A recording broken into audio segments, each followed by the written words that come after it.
Wright household last night. Quickly, hold on, real quick. Colin, I'm sorry, I have to congratulate you. What? Can I tell the audience? Big night for you last night. Yeah. Because best I can tell, you picked the Blazers and the Lakers to win the series. So congrats. You couldn't lose. You were watching it, probably a drink in both hands. Yeah. So I was happy for you, but go ahead. I still think the Lakers will win the series, but let's be honest about this. Players don't change. AD was not a great late game player in New Orleans. He's not a great late game player for the Lakers. You have to acknowledge this. LeBron has to carry this team in the fourth. AD's disappearing act now is a trend, Nick.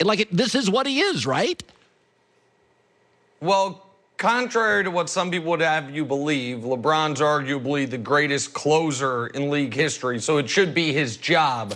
But, yeah, I mean, listen, Anthony Davis is going to have to be better in the fourth quarter of the games once you get to the conference finals and the NBA finals. But there is this narrative today from folks across wherever you are on the LeBron spectrum, from Skip Bayless to Shannon Sharp, the one thing everyone seems to agree on is, well, listen, LeBron's got to be more aggressive. The 17 assists were nice, but he's got to be more aggressive. I say to all of those people, you are wrong. LeBron James is not playing to beat the Blazers. He is playing to win a title. And the only way the Lakers win a title is if by the time they face their toughest opponents, Kuzma and KCP and Danny Green and Anthony Davis, are all feeling good about their games, hitting shots, and in rhythm. LeBron knows the three highest scoring finals of his career. You know what they all have in common? They're all losses because his teammates let him down. So this idea that LeBron, I heard you talking, Hassan Whiteside scared him off. I think it's more he understood what he understands, I should say, what the Lakers need not to win 4 games against Portland, but to win 16 games over the next 8 weeks. And that is guys who right now are not in rhythm, get in rhythm. Now, if they're down 3-1 in the series, then I think his approach would change because it becomes break glass in case of emergency. But down at 0-0 or even down 1-0, I think LeBron's approach is going to be the exact same. Distribute, get other guys going. Yeah. Well, it doesn't matter to me because I picked both teams, so I feel great about the whole series. Yeah, true. Correct. You're in a win-win. You can't lose. So I said this, the difference between Patrick Mahomes and Lamar Jackson, they're both talented. But I never feel if Mahomes is down 24-0, I'm like, oh, he's more dangerous. Because now Andy Reid's like, all right, kid, save us. With Lamar, I don't feel that way. He got down by 10 to Tennessee in the playoffs, third quarter, and I'm like, okay, this doesn't feel the same.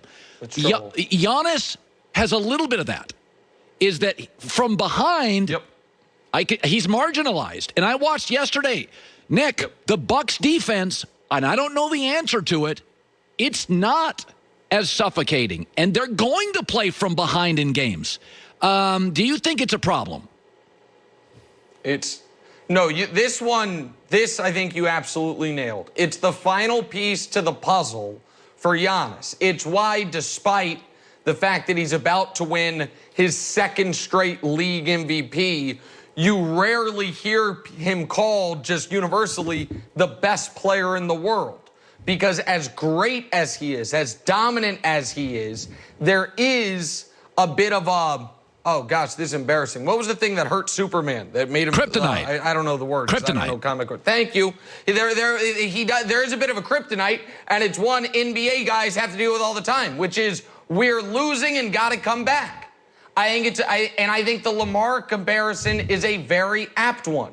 There is, as great as Mahomes is, you could argue there is no quarterback in the league you would rather have with a 6-point lead than Lamar Jackson. Right. Because he can do everything. And as great as LeBron is, as great as James Harden, Kevin Durant are, you could argue that if you're up 8 midway through the fourth quarter, there's nobody better to have than that guy right there. But the flip side to that question is, what if you're down 8? And it is the question Giannis needs to answer this postseason. Because it is the hole in his game, And it is why him not having, even though he hit 3 threes yesterday, not having a reliable jump shot, that's the last piece for him. And maybe he'll answer it here. And your point about the Bucks, who had a historically great defense in the regular season, that defense has to show up. So on this one, I agree with you 1,000%. And because I agree with you 1,000%, I have to take a shot on the front end, which is, my oh my, how far Patrick Mahomes has gone. Because when he was down 24-0 to the Texans, according to Colin Cowherd, he had never won a big game in his life. And yet you were totally confident he was going to come back in that one. So good for Patrick. That's quite a journey for him. Speaking of journey, Westbrook's been around a while. I don't know if you noticed this last night, but this was the best Houston looked in the bubble. They actually were great on threes because the world's worst three-point shooter wasn't playing. And it is funny how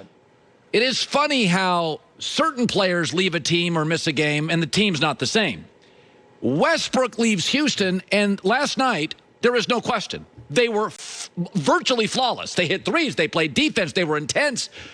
You didn't notice that at all?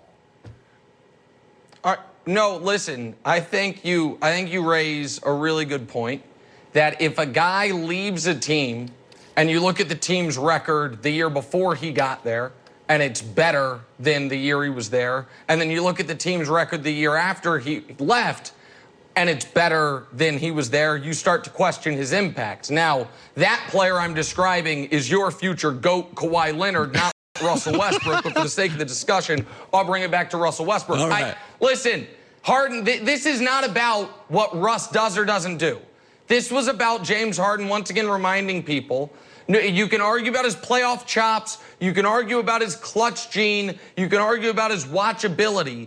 He is one of the 5 greatest scorers of the last 50 years, and if you think differently, you're wrong. Like, that's what last night was about. Also, here's something we're not hearing this morning or this afternoon about the Rockets, and I'm shocked. They got out-rebounded by double digits. So, like, I think that counts as half a loss or something. Because every time the Rockets lose, we talk about rebounding margin. But they won, so it's like, oh, who cares? Harden's awesome. Like, listen, they can beat Oklahoma City without Russ because Harden is that great. They can't beat the Lakers without Russ. And I do think that even though Russ obviously is not a good three-point shooter, Russ's penetration makes the defense collapse and allows guys to get open threes. As great as they were last night, I don't know if you can expect that type of performance from Jeff Green and the like once again. So I said this before, is maybe it's because I'm manipulative that I can spot manipulative. But I am supposed to... Very manipulative, by the way, very. America. A professional manipulator, if you really think about it. So I'm supposed to believe the NFL's most manipulative coach. When asked if, would you think about rotating quarterbacks? He's like, golly, good question. You bet, super duper. I'm on it. Really? Cam Newton and Brian Hoyer, and they're going to go back and forth. Are we not watching what's happening? Belichick is now answering patiently ridiculous questions. He's a historian to the league, but knows suddenly now platooning quarterbacks is a good idea. Is it because I'm manipulative? He clearly has a plan to get one of the 3 great quarterbacks next year, and platooning quarterbacks is a way to ensure you're not going to have a great record. Nobody says tanking. We don't tank in football. You don't tank in hockey. It's too, there's violence. But you're seeing some of this, right? Like Belichick suddenly Mr. Nice JV coach that wants all 4 quarterbacks to play. And by the way, if guys opt out, it's all about family first. Doesn't it feel a little fishy? A little? All right. So here's the part where I can't follow you down this path. All right. If he were honestly considering platooning quarterbacks, I feel like he would dismiss the question. The fact that he actually acknowledged the question makes me think if he is this king manipulator like you're making him out to be, which he may or may not be, that if he were actually thinking about it, he would dismiss it. And if he wasn't thinking about it, he would be like, oh, let's have people have this conversation, even though we're never going to do it. There's a bit of a Princess Bride situation. Right. I know what you know, that I know what you know, what I know. And so I don't know where that train ends. What I found most interesting about the Patriots quarterback rotation yesterday, where it was Cam, Stidham, and Hoyer, was not that all 3 are competing for the starting spot, but that I think Hoyer and Stidham are competing for the backup job. I think the reason Hoyer's getting those reps is because they don't know who their backup is, not they don't know who the starter is. Cam's going to be the starter, but the backup there is going to really matter because of Cam's injury history the last few years. Hoyer's been in this system. He's been with these coaches. He's been with these players. He doesn't need a bunch of reps. The fact that he's getting them, to me, is likely more about Stidham. And if the Patriots end up with an awesome quarterback, Colin, in 2 years or 3 years, unfortunately, for the right-thinking Americans who really don't like this franchise, I believe that quarterback is more likely to be Aaron Rodgers than Trevor Lawrence. I think if there is a master plan for Belichick, I think it's about what Aaron Rodgers could be more so than what one of these young college quarterbacks could be. Well, that was good. That was good today. Yeah, you're well thought out. It was all very well thought out today. I did appreciate that. Thank you. Congrats again, man. I'm sending you your half your Blakers jersey. That's what I'm going to call it, a jersey. I'm very excited for